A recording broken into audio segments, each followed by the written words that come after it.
Au niveau du ministère de l'Environnement, nous sommes totalement conscients de cette responsabilité qui nous incombe et nous sommes totalement conscients aussi du fait que nous sommes à gérer, comme vous l'avez mentionné, environ 540 000 tonnes de déchets annuellement. Nous voulons sérieusement passer d'une économie linéaire à une économie circulaire. Pour pouvoir le faire, nous avons fait une étude de caractérisation il y a quelques années de cela, et nous sommes conduits à l'évidence, comme vous l'avez si bien souligné dans votre discours, que de ces 540 000 tonnes de déchets que nous sommes en train d'enfuir annuellement en blanchiteuse, il y a environ 50 à 60% des déchets qui sont considérés comme des déchets qui sont compostables, des déchets organiques, environ 20-25% de déchets qui sont recyclables, on pourrait même aller jusqu'à 30%, il y a environ 14% des déchets plastiques et il y a aussi quelques pourcentages de résidus. C'est pour vous dire que ce passage de l'économie linéaire à l'économie circulaire se situe dans notre objectif de valorisation des déchets. Il faut maintenant changer de paradigme, ne plus considérer les déchets comme un fatalisme, il faut considérer les déchets comme des matières premières pour la fabrication d'autres produits. C'est à ce prix-là qu'on gagnera la bataille contre le changement climatique, c'est à ce prix-là qu'on gagnera la bataille pour la valorisation des déchets et ce passage, cette transition écologique qui nous est très chère. Donc là, nous avons au niveau du ministère de l'Environnement, nous avons terminé cette phase pour la mise en application du Solid Waste Management Strategy qui a été financée par l'Agence française de développement. Cette phase de transition écologique, là nous sommes en train de procéder à la nomination de Transaction Advisor qui aura la responsabilité de rédiger les termes pour qu'on puisse lancer des appels d'offres. L'appel d'offres pour la construction des centres de compostage, l'appel d'offres aussi en ce qui concerne la construction des centres de tri pour les produits recyclables. Au niveau du ministère de l'Environnement, nous n'avons pas attendu la mise en application du Solid Waste Management Strategy. Nous avons pris un peu le vent pour aménager pour la première fois dans le pays le concept de la déchetterie. Nous avons aménagé la première déchetterie à la Chaumière. La deuxième déchetterie se situera à la Laura et entrera en activité à partir de ce jeudi. Et il y aura 3 autres déchetteries de la région de Poudre-d'Or, Rochebois et aussi la Brasserie. Et là, nous sommes en pourparlers avec le ministère du Logement et des Terres pour que nous puissions avoir d'autres déchetteries à travers le pays, pour que nous puissions mettre cela à la disposition du public. Je fais une petite parenthèse pour expliquer un peu la nécessité de ces déchetteries. Le mandat des collectivités locales, que ce soit les municipalités, que ce soit aussi les districts councils, eux, ils ont la responsabilité de ramasser principalement les ordures ménagères, les déchets de cuisine. Les déchets encombrants, malheureusement, c'était un peu un manquement de notre système de gestion des déchets à Maurice, c'est que les déchets encombrants ne faisaient pas partie du mandat des collectivités. Et là, avec l'aménagement des déchetteries à travers le pays, nous sommes en train de créer des endroits où les membres du public gratuitement ont la possibilité de venir déposer des déchets encombrants, les matelas, les vieux meubles, les batteries, les huiles usagées, les pneus usagés, tous les déchets encombrants qui sont généralement pas ramassés par les collectivités locales. Et là, bien sûr, nous, à notre niveau, au niveau du ministère de l'Environnement, nous sommes en train nous avons signé des protocoles, des MOUs, avec des recycleurs pour qu'ils puissent avoir ces matières premières pour éventuellement se servir de ces matières premières pour la fabrication d'autres produits. Et là, je considère que c'est un pas important dans notre objectif de passer de l'économie linéaire à l'économie circulaire. Donc là, nous sommes totalement conscients de cette nécessité, hein, de ce mindset qui doit être changé au niveau du public. Les opérateurs privés sont en train de faire la part des choses. Les autorités sont en train de faire eux aussi la part des choses. Mais l'appel que nous souhaitons lancer, c'est qu'il faut qu'il y ait ce changement de mindset au niveau de la population.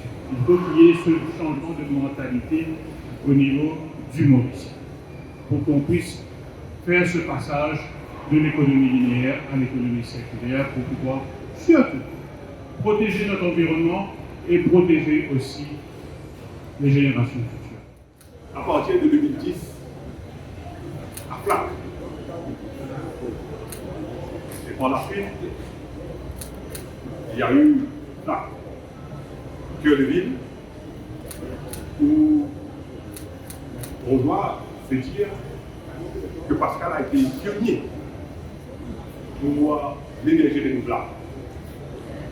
De sorte qu'il y a eu des initiatives qui ont été prises pour que l'ensemble du bâtiment soit 50%, si je ne me trompe pas, autonome en termes de besoins énergétiques. Voilà. Avec une technique très avant-gardiste, je dois dire, pour qu'on puisse préserver et consommer moins d'énergie à travers l'électricité. Mais Pascal et le groupe a été toujours une entreprise et l'institut très engagée, pas seulement dans la protection de l'environnement. En tant que ministre de l'Intégration sociale, j'ai eu l'occasion de témoigner de l'engagement citoyen du groupe à travers la mise en place des crèches pour les personnes vulnérables. Je crois qu'ici aussi, vous avez des crèches pour les personnes vulnérables, même à Flac. En tant que ministre de la Culture, j'ai eu le plaisir d'inaugurer le centre, je ne me rappelle plus le titre. Oui, au nom de Sandeep Binji, un artiste très connu pour feu, Sandeep Binji. Et vous avez le centre en écriture. Ça s'appelle oui, le centre art et culture, Sandeep Binji, juste pour dire que le groupe Super U est très engagé dans différents secteurs de l'économie, dans la culture, et protection des personnes vulnérables, et ici nous avons aussi protection de l'environnement. Bravo! Et je tenais à préciser que,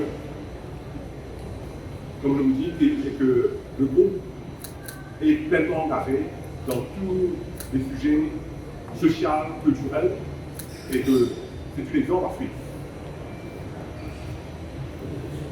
Où nous soyons, malgré ce que nous faisons, on doit se dire que l'on peut contribuer à protéger l'environnement. L'État est là pour prendre des initiatives, mais chaque individu peut, à sa façon, peu importe la position que vous occupez, contribuer à protéger l'environnement. Et c'est pourquoi j'ai été volontaire pour être partie prenante du projet Greening Mauritius, où le State House, la présidence, va donner tout son support. Et comme on dit, action speaks louder than words. Et même, s'il y aura l'expert, le consultant qui va venir nous guider, nous donner des conseils, l'action doit commencer tout de suite. Et au niveau du State House, moi-même étant anciennement ministre de collectivité locale, j'ai su je salue en passant M. Carissa qui est là, qui est responsable du département du Solid Waste. Nous avons ce problème à Manchicos qui date de plusieurs années. Des décennies qu'on fait qu'on produit trop de déchets. Et que Manchicos, année après année, est sous pression. Et comme a très bien dit le ministre de l'Environnement, 40% des déchets sont recyclables. Et rendez-vous compte, si par nous-mêmes, on ne peut plus diminuer à moitié un volume de déchets que le district council ou bien les municipalités doivent transporter à Manchicos, quel va être l'avantage pour le pays en termes de l'environnement, en termes de green, le mot technique là, green imprint, enfin, c'est énorme. Et avant même pour que au niveau du CEPAL, on puisse avoir le conseil du consultant, on a pris l'initiative de ne plus apporter le déchet à Manchicos. Nous avons le compostage qui est pratiqué, parce qu'au niveau du State House, avec l'ensemble des partenaires que nous avons, nous produisons beaucoup de green waste. Et nous savons que le green waste, c'est quelque chose qu'on peut reconvertir en compost. Et je dois vous dire que le compostage qu'on fait, on se sert au potager, on se sert plus des produits chimiques, même pour les fleurs, c'est toujours avec le compostage, produits bio, légumes bio, et tout ça c'est lié. Et je pourrais dire que tout un chacun peut faire cet effort. Alors je dis bravo à Pascal, et je demande aussi que ce que Pascal est en train de faire, que les autres prennent l'exemple, et c'est ensemble qu'on pourra effectivement sauver la planète. Alors merci beaucoup, bravo et bonne continuation.